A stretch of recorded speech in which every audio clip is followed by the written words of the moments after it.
அஸ்ஸலாமு அலைக்கும். அன்பு சகோதரர்களே, தற்போது ஊடகங்களிலும் சமூக வலைதளங்களிலும் பரபரப்பாக பேசப்படும் விஷயம் பொது சிவில் சட்டம். மத்திய அரசின் இந்த நடவடிக்கை முஸ்லிம் சமுதாய மக்களிடையே பெரும் கொந்தளிப்பை ஏற்படுத்தியுள்ளது.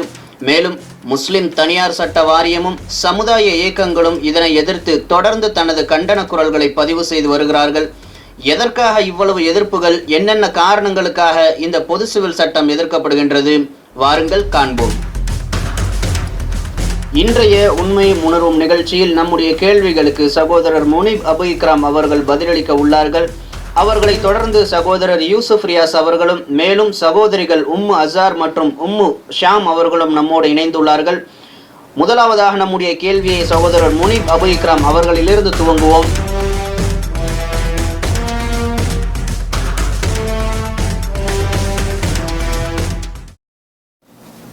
சொல்லுங்க சகோதரர் முனீப், மத்திய அரசு கொண்டு வர நினைக்கும் பொது சிவில் சட்டத்தை என்ன காரணங்களுக்காக முஸ்லிம் சமுதாய மக்கள் எதிர்க்கின்றீர்கள்? அதுவும் குறிப்பாக தலாக் போன்ற விஷயங்களை எங்களின் மத அடிப்படையில் தான் நாங்கள் செய்வோம் என பிடிவாதமாக இருக்க காரணம் என்ன? ஏன்னா தலாக் முறைகளால் முஸ்லிம் பெண்கள் மனவாழ்வு அதிக அளவில் பாதிக்கப்படுகின்றது என்ற ஒரு கருத்து உண்டு. பொது சிவில் சட்டம் கொண்டு வரப்பட்டு முஸ்லிம் பெண்கள் திருமண வாழ்வு பாதுகாக்கப்படும் என்பதை நீங்கள் விரும்பவில்லை என்று எடுத்துக்கொள்ளலாமா? இந்த பொது சிவில் சட்டம் பற்றிய விவாதம் பல்வேறு தரப்பிலேயும் இன்றைக்கு சென்று கொண்டு இருக்கிறது. அதில் முக்கியமான கேள்வி என்னவாக இருக்கிறது என்று சொன்னால், பொது சிவில் சட்டத்தை ஏன் முஸ்லீம்களாகிய நீங்கள் எதிர்க்கிறீர்கள், அதற்கு காரணம் என்ன என்பதுதான் இன்றைக்கு மிக தலையாய ஒரு கேள்வியாகவும் பிரச்சனையாகவும் பல்வேறு தரப்பட்ட மக்களிடத்திலே இருந்து கொண்டு இருக்கிறது. பொது சிவில் சட்டத்தை ஏன் எதிர்க்கிறோம் என்று சொன்னால், இஸ்லாமிய சட்டம் இருக்கிறது, அது மனித கரங்களால் எழுதப்பட்ட சட்டம் அல்ல. அது இஸ்லாமிய நம்பிக்கை எப்படி இருக்கிறது? இஸ்லாமிய சட்டம் என்பது இறை சட்டம் என்பதாக இருக்கிறது. அது தலாக் பற்றியதாக இருக்கட்டும், மற்ற இன்னும் பிற பல்வேறு வகையான சட்டங்களாக இருக்கட்டும், அத்தனை சட்டங்களுமே இறைவனால் படைக்கப்பட்ட மனிதனுக்கு இறைவன் கொடுத்த சட்டம். அப்போ இறைவனால் கொடுக்கப்பட்ட ஒரு சட்டத்தை மனிதர்களாகிய நாங்கள், அவர்கள் இஸ்லாமியர்களாக இருக்கட்டும் அல்லது இஸ்லாமியர் அல்லாதவர்களாக இருக்கட்டும், யாரும் மாற்றுவதற்கு எந்த அதிகாரமும் கிடையாது. இஸ்லாமியர்களாகிய நாங்களே எந்த அளவுக்கு அஞ்சுகிறோம் என்று சொன்னால், இந்த சட்டத்தை நாங்கள் மாற்றினால் நாளை எங்களுடைய இறப்புக்கு பின்னால் நாங்கள் இறைவனுடைய சன்னிதானத்தின் முன், இறைவனின் முன்பு குற்றவாளிகளாக நிற்க வேண்டி வரும். இதற்கான கடுமையான தண்டனையை நாங்கள் இறைவனிடத்திலிருந்து பெற வேண்டியது வரும் என்கின்ற அந்த நம்பிக்கை எங்களிடத்தில் ஆழமாக இருக்கிறது. இறைவன் எங்களுக்கு திருமறை குர்ஆனிலே அப்படித்தான் சொல்கின்றார். எங்களுடைய மனோ இச்சையின்படி சட்டத்தை மாற்றவோ திருத்தவோ கூட்டவோ குறைக்கவோ இயலாது. ஆக நாங்கள் எதிர்ப்பதற்கு அடிப்படை காரணம் இதுதான், முதல்ல விளங்கிக் கொள்ள வேண்டும். அப்போ அந்த அடுத்ததாக என்ன சொல்கிறார்கள்? பெண்கள் இதனால் பாதிக்கப்படுகிறார்களே, உங்களுடைய பெண்கள் முறையீடு செய்கிறார்களே நீதிமன்றங்களில் என்று ஒரு கேள்வி வைக்கப்படுகிறது. ஏன் பாதிக்கப்படுகிறார்கள், என்ன காரணம் என்று சொன்னால், இஸ்லாமிய சரியா சட்டம் இறைவன் எப்படி பின்பற்ற வேண்டும் என்று எங்களுக்கு அந்த தலாக் விஷயத்தில் எப்படி பின்பற்ற வேண்டும் என்று விவரித்திருக்கிறானோ, என்ன மாதிரியான படித்தரங்களை பின்பற்ற வேண்டும், என்ன மாதிரியான சட்டங்களை பின்பற்ற வேண்டும் என்று விவரித்திருக்கிறானோ, அப்படி எதையும் இன்றைக்கு இந்த சமுதாயத்தில் அதிகப்படியாக, அதாவது இந்தியாவிலே வாழக்கூடிய முஸ்லீம்களில் அதிக சதவீதமான மக்கள் அப்படி பின்பற்றவில்லை என்பதை நீங்கள் விளங்கி வைத்துக் கொள்ள வேண்டும். எப்படி பின்பற்றுகிறார்கள்? மனித கரங்களால் தவறாக எழுதி வைக்கப்பட்ட சட்டங்களை இஸ்லாமிய சட்டம் என்கின்ற பெயரிலே பின்பற்றி கொண்டிருக்கிறார்கள். இந்த சட்டம்தான் இன்றைக்கு இஸ்லாமிக் பர்சனல் லா, அதாவது இஸ்லாமிய சரியா சட்டம் தனிப்பிரிவாக இன்றைக்கு இருக்கிறதே, அரசியலமைப்பு சாசனத்தில் இருக்கிறதே. அந்த சட்டம் எப்படி இருக்கிறது என்றால், மனித கரங்களால் எழுதப்பட்ட இந்த சட்டமாக இருக்கிறது. அந்த சட்டத்தை, மனித கரங்களால் எழுதப்பட்ட இந்த சட்டத்தை இன்றைக்கு பின்பற்றுவதனால் தான் இந்த பிரச்சனையே. திருமறை குர்ஆனில அல்லாவும் அதே போன்று நபிகள் நாயகம் அதன்படி வாழ்ந்து காட்டினார்களே, செயல்முறைப்படுத்தி காட்டினார்களே, அதன் பிரகாரமும் இந்த இந்திய அரசியலமைப்பு சாசனத்தில் இருக்கக்கூடிய இன்றைக்கு பின்பற்றப்பட்டு கொண்டிருக்கக்கூடிய இந்த சரியா சட்டம் இருக்குமேயானால் இத்தனை பிரச்சனைகளும் வந்திருக்கிறாது. பெண்கள் இவ்வளவு தூரம் வந்து என்ன செய்திருக்க மாட்டார்கள், இன்றைக்கு நீதிமன்றங்களுக்கு முறையீடு செய்திருக்க மாட்டார்கள். குறைந்த அளவிலே தென்னகத்திலே, அதாவது தமிழகம் இன்னும் சில மாநிலங்களிலே குறைந்த அளவிலே மக்கள் இதை இன்றைக்கும் பின்பற்றி கொண்டு இருக்கிறார்கள். திருமறை குர்ஆனிலே எப்படி சொல்லப்பட்டு இருக்கிறதோ, நபிகள் நாயகம் எப்படி வழிகாட்டி தந்திருக்கிறார்களோ அப்படி அதை பின்பற்றி கொண்டு இருக்கிறார்கள். அதனால் அந்த வகையில் பின்பற்றினால் எந்த பிரச்சனையும் வராது. மாறாக உலக மக்கள் அனைவருக்குமே இதுதான் சால சிறந்த பொருத்தமான சட்டமாகவும் இருக்கும். நீங்கள் உண்மையிலேயே ஒரு பொது சிவில் சட்டத்தை உண்டாக்க வேண்டும் என்று சொன்னால் அது திருமறை குர்ஆனுடைய அடிப்படையிலான தலாக் சட்டத்தை நீங்கள் பின்பற்றினால், உண்மையிலே சொல்கிறோம், மாற்று மதத்தவர்கள் கூட நீதிமன்றங்களை தலாக் விஷயத்திலே, மன ரத்து விஷயத்திலே அணுக மாட்டார்கள் என்பதை இந்த அரசாங்கத்திற்கு நாம் தெளிவாக சொல்லிக் கொள்கின்றோம். இறை சட்டத்தை எந்த மனிதரும், அது இஸ்லாமியராக இருக்கட்டும் இஸ்லாமியர் அல்லாதவராக இருக்கட்டும், யாரும் திருத்துவதற்கு இயலாது. அது திருமறை குர்ஆன் எங்களுக்கு எப்படி வழிகாட்டி இருக்கிறதோ அதன்படிதான் நாங்கள் நடக்க இயலும். அதில் எந்த விதமான திருத்தத்தையும் எங்களால் ஏற்றுக்கொள்ள இயலாது. அது எப்படிப்பட்ட சிறந்த சட்டமாக நீங்கள் கூறினாலும் அது திருமறை குர்ஆனுக்கு விஞ்சிய ஒரு சட்டமாக இருக்க போவதில்லை, கட்டாயமாக இருக்காது. இறைவனை மீறிய அழகான ஒரு சட்டத்தை இந்த மனிதர்களால் கொடுக்க முடியாது. அப்படி சட்டம் மாமேதை என்று அம்பேத்கர் அவர்களை கூறுகிறீர்கள். அவர் எழுதி கொடுக்கப்பட்ட சட்டம் எத்தனை முறை இன்றைக்கு பாராளுமன்றத்திலேயும் நீதிமன்றங்களிலேயும் மாற்றப்பட்டிருக்கிறது. அப்படி என்றால் என்ன அர்த்தம்?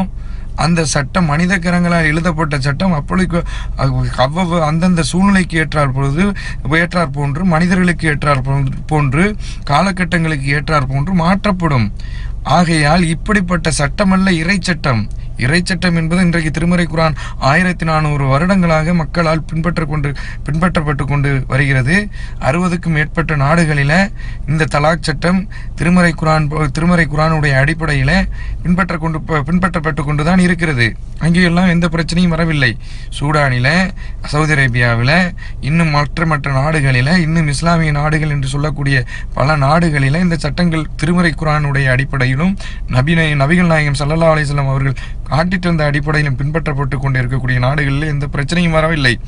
எங்கே பிரச்சனை? இந்தியாவில் பிரச்சனை. காரணம், இந்தியாவில் திருமறை குர்ஆன் என்ன சொல்கிறதோ அதன்படி பின்பற்றப்படவில்லை. அப்படிப்பட்ட அந்த திருமறை குர்ஆனுடைய சட்டத்தை தலாக் சட்டமாக ஆக்குவதற்கு நீங்கள் எங்களுக்கு என்ன பாடம் எடுக்க வேண்டாம். அது நாங்களே, எங்களுடைய சமுதாயத்தவர்களே இது போன்ற இழிநிலைகளை, இது போன்ற கேவலங்களை சந்திக்கிற பொழுது இவர்கள் இஸ்லாமிய சமூகம் புத்தி படிக்க வேண்டும். இது இறைவனால் கொடுக்கப்பட்ட ஒரு தண்டனையாகத்தான் நான் கருதுகிறேன். இது இவர்கள் அசிங்கப்பட வேண்டும் என்கின்ற இவர்கள் மனித கரங்களை கொண்டு எழுதப்பட்ட சட்டங்களை பின்பற்றுகிற பொழுது இப்படியெல்லாம் அசிங்கப்படத்தான் செய்வார்கள். ஆகையால் இந்த சட்டம் இருக்கிறதே, திருமறை குர்ஆனுடைய சட்டம்தான் சரியான சட்டம். அதுதான் எல்லா உலக மாந்தர்களுக்கே சரியான சட்டமாக இருக்கும். இஸ்லாமியர்களுக்கு மட்டுமல்ல, உலகத்தில் இருக்கக்கூடிய அத்தனை மாந்தர்களுக்கும் சரியான சட்டம் இந்த சட்டமாகத்தான் இருக்கும். அந்த சட்டத்தை தவிர்த்து எந்த ஒரு சட்டத்தையும் நாங்கள் ஏற்றுக்கொள்ள மாட்டோம். அதுதான் நாங்கள் எதிர்ப்பதற்கு முக்கியமான காரணம்.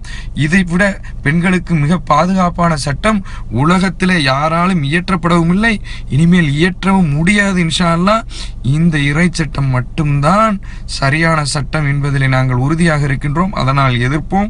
இதுதான் பாதுகாப்பானது என்பதிலேயும் உறுதியாக இருக்கின்றோம். நன்றி சகோதரர் முனிப். உங்களின் மேலான பதிலை தொடர்ந்து நமது அடுத்த கேள்வி சகோதரர் யூசுப் ரியாஸ் அவர்களுக்கு.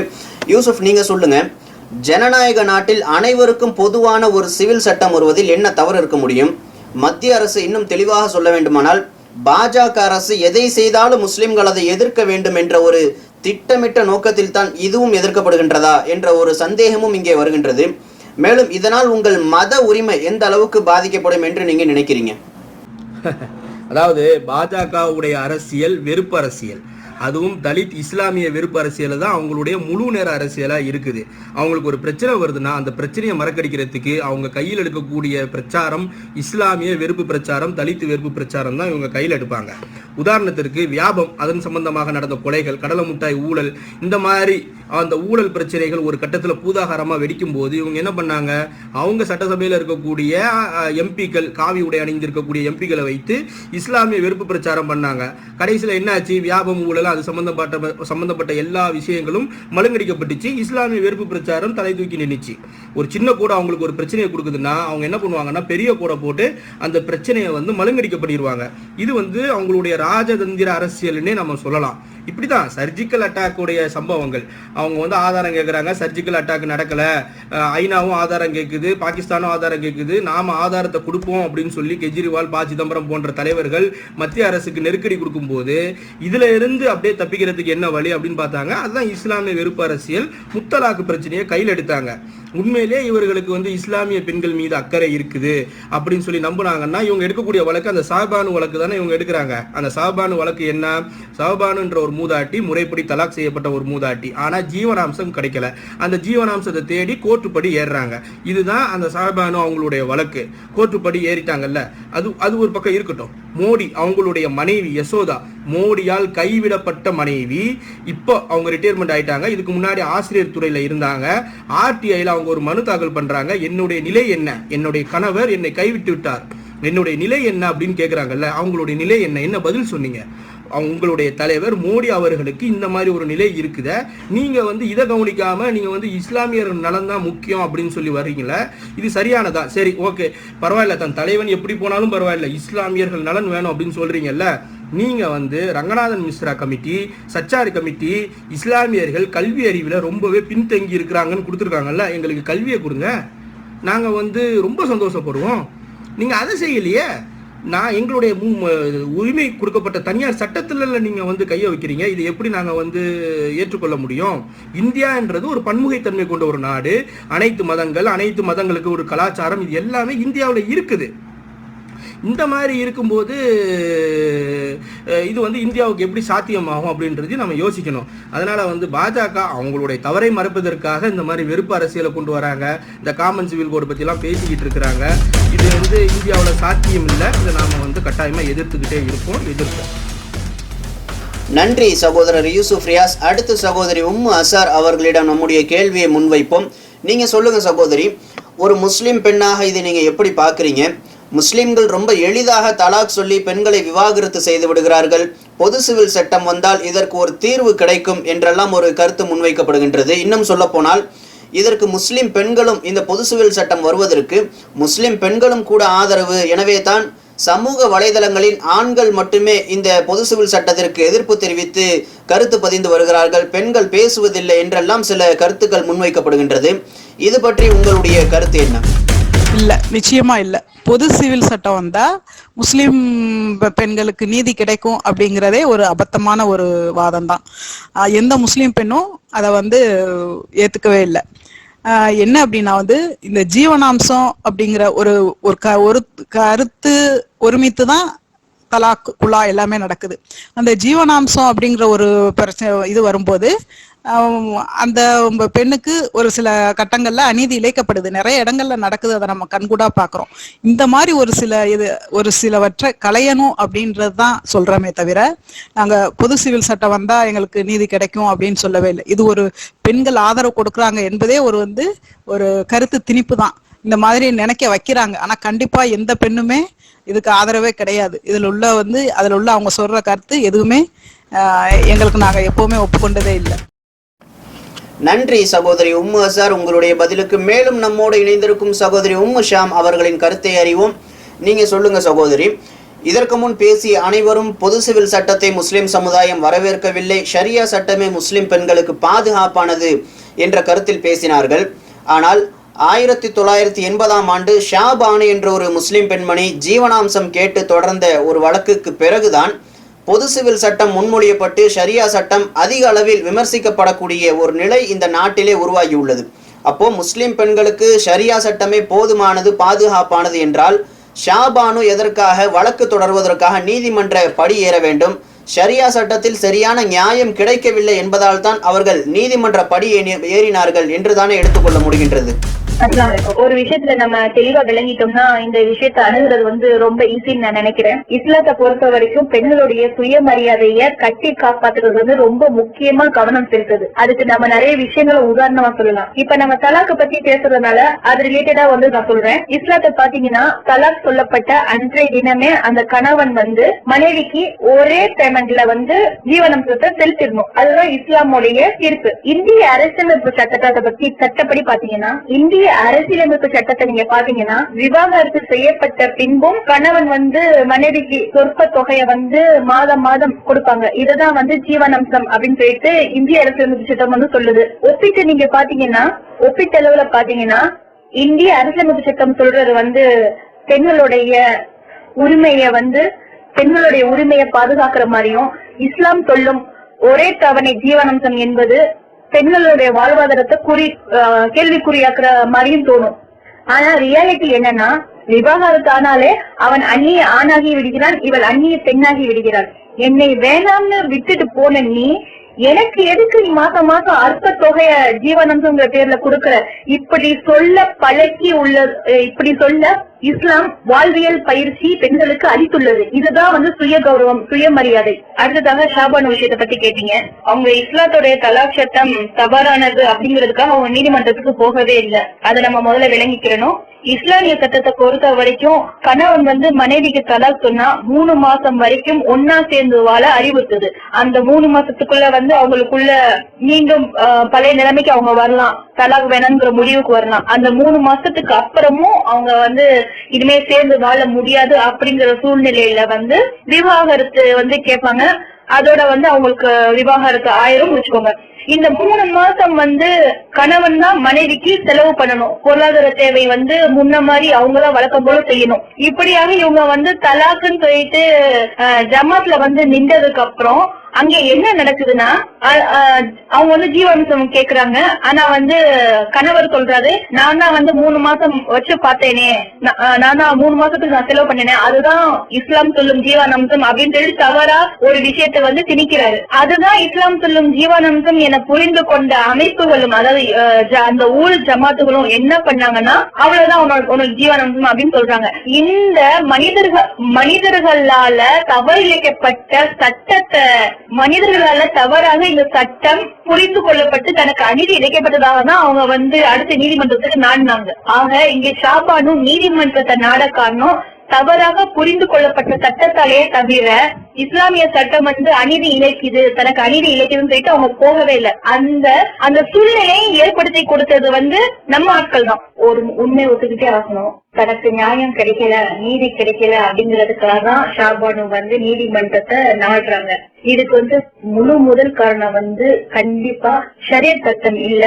ஆனா ஷரியத் சட்டம்ங்கிற பேர்ல அதுக்கு தலைமை வகிக்கிற அதை சிக்கல் ஏற்படுத்தி இருக்கிற ஒவ்வொரு முஸ்லீமும் அதுக்கு காரணம். நம்ம எல்லாருமே அதுக்கு பொறுப்பாளிதான். ஒரு பொண்ணு எடுப்பிலேயே நீதிமன்றத்தை நாட்டுறது இல்ல. கணவன் மனைக்குள்ள சண்டை வருதா முதல்ல குடும்பத்துல வந்து பேசுவாங்க, அதுக்கடுத்து ஊர் தலைவர் கிட்ட பேசுவாங்க, அங்கே சரிப்பட்டு வரனால நீதிமன்றத்தை நாடுவாங்க. இப்படி ஒரு கட்டமைப்பு இருக்க ஷாபானு வந்து எடுப்பிலேயே வந்து நீதிமன்றத்தை நாடிருக்க மாட்டாங்க. கண்டிப்பா ஊர் ஜமாத்துகளை மீறிதான் அதுக்கு அடுத்த கட்டத்துலதான் நீதிமன்றத்தை நாடி இருப்பாங்க. அப்ப அவங்க நீதிமன்றம் நாடுற அளவுக்கு வச்சது யாரு? நிச்சயமா நாம தான். இந்தியால நமக்கு சரி சட்டம் இருக்கு, அதுல வந்து ஷரியத் சட்டத்தை கடைபிடிக்கிறதுக்கு நம்மளுக்கு வாய்ப்பு இருக்கு. அப்படி இருக்கும்போது அது சரியான முறையில பயன்படுத்திக்கிறது நம்ம கையில தான் இருக்கு. ஆனா அதை நம்ம மிஸ்யூஸ் பண்ணோமா இல்லையா?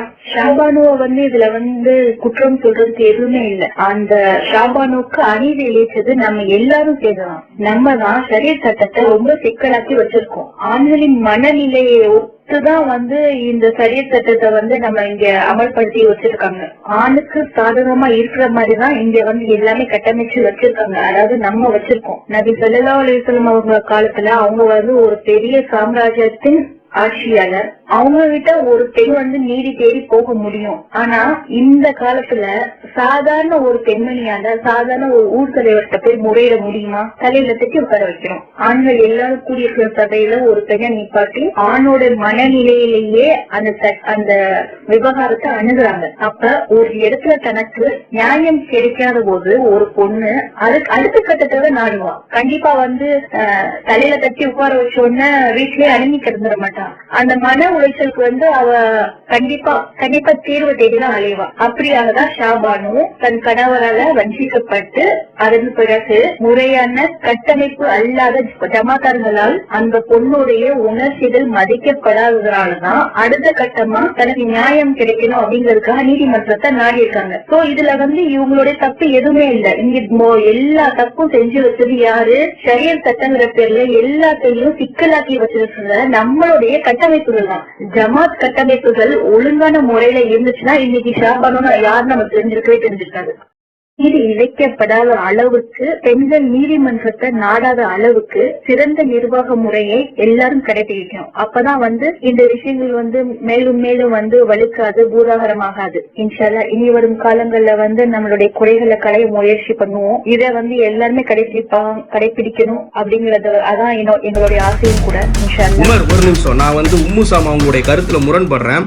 அவங்க என்ன சொல்றாங்கன்னா, பெண்ணாதிக்கத்துல பேசுறாங்க, அனைத்து ஜமாத்துகளும் ஆண்களுக்கு ஆதரவா செயல்படுவதாகவும் பெண்களுக்கு எதிராக செயல்படுவதாகவும் அநீதி இழப்பதாகவும் மேலும் இதன் காரணமாக தான் நாங்கள் வந்து நீதிமன்றம் நாடுறோம் அப்படின்னு சொல்லி அவங்களுடைய கருத்தை பதிவு பண்ணியிருக்காங்க. முதல்ல குடும்பவியல் தீர்ப்பு சம்பந்தமாக விவாகரத்து மற்றும் ஜீவனாம்சம் இந்த வழக்குகளை எடுத்து தீர்ப்பு சொன்ன நீதிமன்றங்கள் எந்த அளவுக்கு முரண்பட்டு இருக்கு இந்தியாவில் அப்படின்றத நம்ம கவனிக்கணும். மும்பை, டெல்லி, லக்னோ இதில் இருக்கக்கூடிய குடும்பவியல் உயர் நீதிமன்றம், உச்ச நீதிமன்றம் வந்து இந்த குடும்பவியல் தீர்ப்பில் பெரிய அளவில் வந்து முரண்பட்டு இருக்கிறாங்க. உதாரணத்திற்கு உங்களுக்கு ஒரு சம்பவம் சொல்கிறேன்.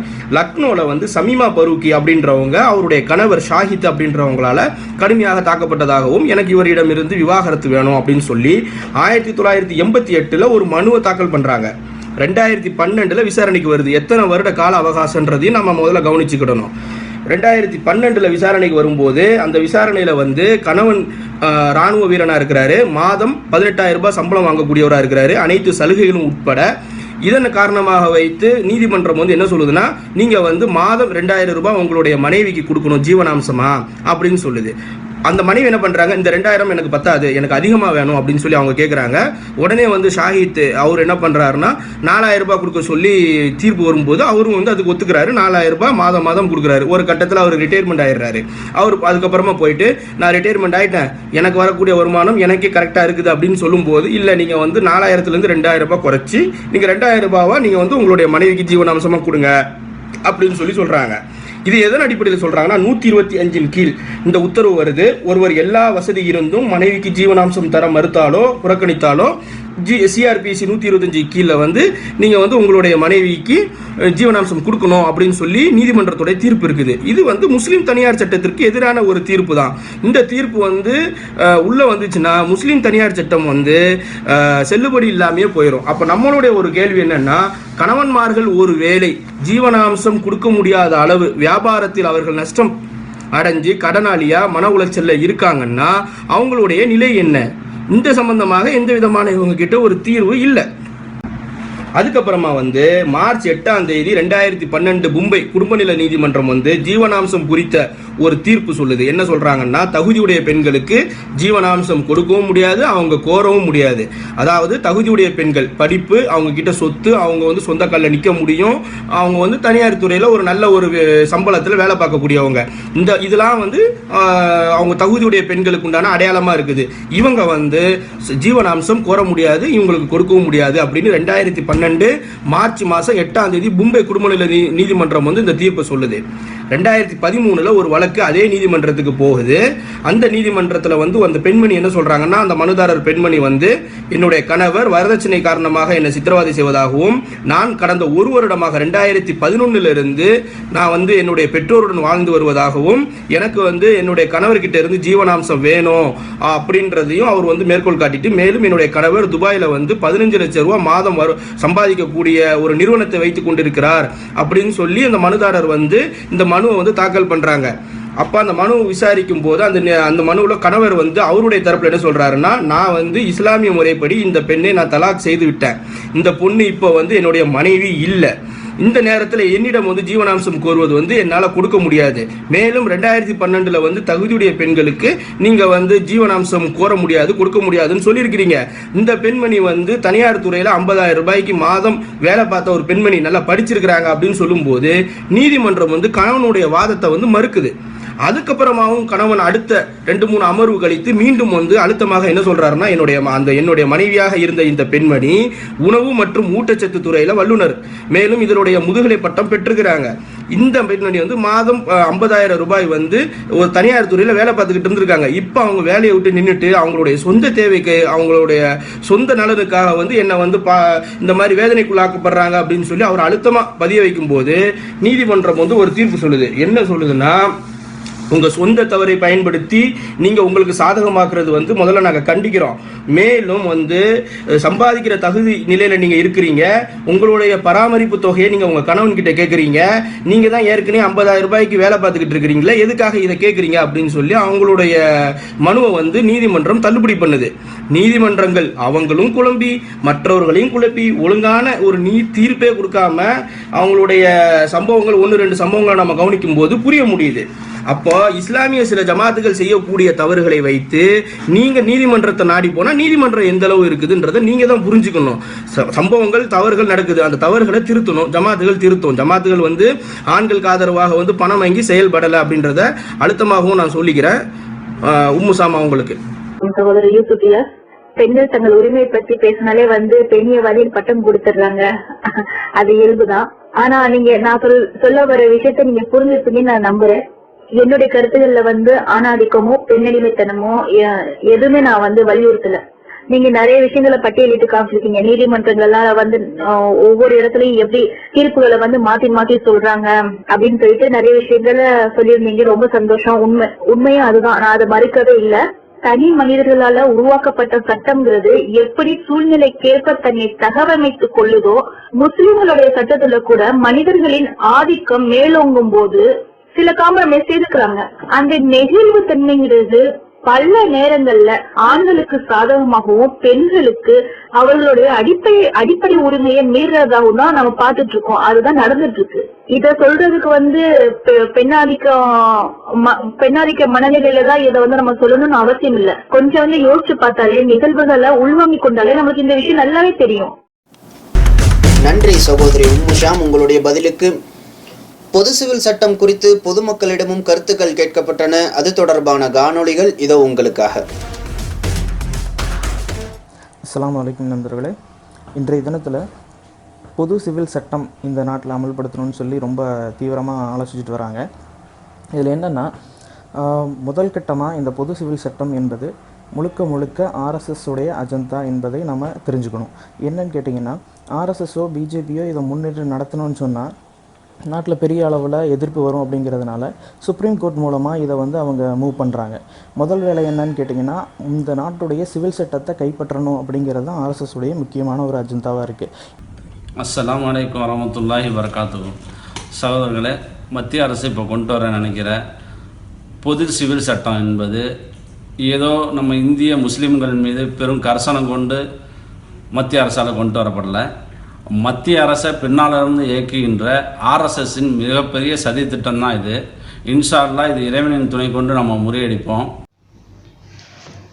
இந்திய அரசமைப்பு சட்டம் ஆர்டிக்கல் 25 பிரகாரம் ஒரு மனிதன் அவன் விரும்பிய மதத்தின் பிரகாரம் வாழவும் அந்த மதத்தை பிரச்சாரம் செய்வதற்கும் முழு அனுமதியை இந்திய அரசமைப்பு சட்டம் நமக்கு வழங்கியிருக்கு. இப்போது உங்கள் பொது சிவில் சட்டம் கொண்டு வரன்னு சொல்கிற மூலமாக இந்த ஆர்டிக்கல்லே கை வைக்கிற விதமாக இருக்குது. இந்தியாவில் வேற்றுமையில் ஒற்றுமை கொண்ட நாடு. இங்கே பல மதத்தை சார்ந்த பல வழிமுறைகளை கொண்ட வாழக்கூடிய மக்கள் அதிகமாக இருக்காங்க. இதில் ஒருபோதும் பொது சிவில் சட்டத்தை நம்ம அனுமதிக்க முடியாது. அஸ்ஸலாமு அலைக்கும். பொது சிவில் சட்டம் பிஜேபியினுடைய ஆட்சியில் முஸ்லிம்களை அச்சுறுத்த வேண்டும் என்பதற்காக இது போன்ற பல பிரச்சனைகளை ஏற்படுத்தி வருகின்றது. இதற்கு முஸ்லிம்கள் அச்சப்படுவார்களா என்று சொன்னால், முஸ்லிம்கள் திருமறை குர்ஆனை பின்பற்றுகிறார்கள். அல்லாஹ்வால் இயற்றப்பட்ட ஒரு சட்டத்தை அவர்களால் நடைமுறைப்படுத்த முடியவில்லை என்று சொன்னால் அதற்கு மாற்று தீர்வு அந்த திருமறை குர்ஆனில் இருக்கின்றது. இதற்காக முஸ்லீம்கள் அச்சப்பட மாட்டார்கள். பிரச்சனை யாருக்கு என்று சொன்னால், யார் இந்த சட்டத்தை நடைமுறைப்படுத்த வேண்டும் என்று துடித்து கொண்டிருக்கின்றார்களோ அதே பிஜேபியினருக்கும் இந்துத்துவாவினருக்கும் சங்பரிவார கூட்டத்திற்குத்தான் பிரச்சனை ஏற்படும். அதனால் எங்களுக்கு ஒரு கவலையும் கிடையாது. அஸ்ஸலாமு அலைக்கும்.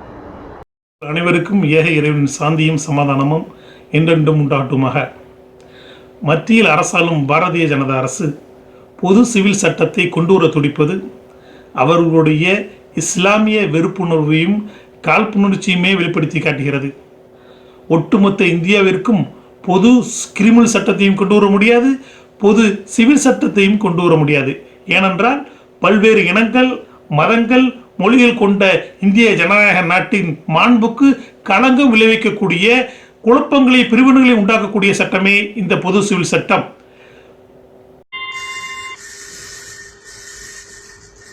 केंद्र की मोदी सरकार अभी मुस्लिम समाज के पीछे पड़ी है. सुप्रीम कोर्ट में हलफनामा दे रही है तलाक के लिए. अरे नरेंद्र मोदी जी, हिंदू हो या मुस्लिम हो, सबको रोजगार दो, रोजी रोटी दो, उसके पीछे पड़ो यार. ये क्या लगा रखा है? और मुस्लिम के तलाक के पीछे पड़े हो तो पहले अपनी जिंदगी में क्या हुआ है वो करो. जसोदाबेन से शादी की है, नहीं की है, 46 साल से उसे क्यों नहीं रख रहे हो, वो दुनिया को बताओ. फिर सुप्रीम कोर्ट में मुस्लिमों के लिए कुछ करो. और अभी देश में बहुत से काम पड़े हैं, उसके पीछे ध्यान दो. ये सब लफड़े में से हट जाओ. हिंदू और मुस्लिम दोनों की संस्कृति हजारों साल पुरानी है और तुम और हम एक छोटे से मच्छर है. न तुम पढ़े लिखे हो न मैं पढ़ा लिखा हूं. हम लोग तो अनपढ़ गवार है. तुम्हें कुर्सी मिल गई है तो कुछ अच्छा काम करो यार. इसमें से निकल जाओ और पिछली जिंदगी अपनी बेहतरीन बनाओ. ये सही होगा. நிகழ்ச்சியின் நிறைவு பகுதிக்கு முன்பாக சகோதரர் யூசுப், நீங்க சொல்லுங்க, தலைப்பு குறித்த உங்களின் இறுதியான கருத்தை பதிவு செய்யுங்கள். அதாவது பாஜக ஒரு உண்மையான உணர்வோட இந்த பொது சிவில் சட்டத்தை கொண்டு வரல. ஒரு பொதுமைனா என்ன? ஒரு சமத்துவம். சமம் கிடையாது, பொதுமைனா சமத்துவம். இந்த சமத்துவம் கொண்ட இந்திய நாட்டில், பல கலாச்சாரங்கள், பல மதங்கள் கொண்ட இந்த இந்திய நாட்டில் விடுதலைக்கு பிறகு சட்டம் இயற்றியவர்கள் ரொம்ப கவனமாக இந்த விஷயத்தில் இருந்தாங்க. பல மதங்கள் இந்தியாவில் இருக்குது. இது ஒரு வேற்றுமையில் ஒற்றுமை கொண்ட நாடு. இந்த நாட்டில் சரியான முறையில் சட்டங்கள் இருக்கணும் அப்படின்னு சொல்லி அவங்க ஒரு சட்டத்தை ஏற்றி கொடுத்துட்டு போயிட்டாங்க. இவங்க சமமாக்குறோம் அப்படின்னு சொல்லிட்டு இவங்க ஒரு உண்மையான உணர்வோடு இவங்க செய்யலை. மேலும் நீங்கள் முஸ்லீம் தனியார் சட்டம் பெண்களுக்கு சரியான முறையில் தீர்ப்பு கொடுக்கல அப்படின்னு நீங்கள் நினைச்சிங்கன்னா ஒரு கமிட்டி, ஒரு குழுவை போட்டு அதை கண்காணிங்க. அதை விட்டு தடை செய்யணும் அப்படின்னு சொல்கிறது இதை தடை செய்துட்டு ஒரு பொதுவான காமன் சிவில் சட்டம் கொண்டு வரணும் அப்படின்றது ஏற்றுக்கொள்ள முடியாது. இது சாத்தியமும் இல்லை. அன்பு சகோதரர்களே, இன்றைய உண்மையும் உணர்வும் நிகழ்ச்சியில் பொது சிவில் சட்டம் குறித்த பல கருத்துக்களை பகிர்ந்து கொண்டோம். மீண்டும் மற்றும் ஒரு தலைப்புடன் உங்களை சந்திக்கின்றோம். அஸ்ஸலாமு அலைக்கும்.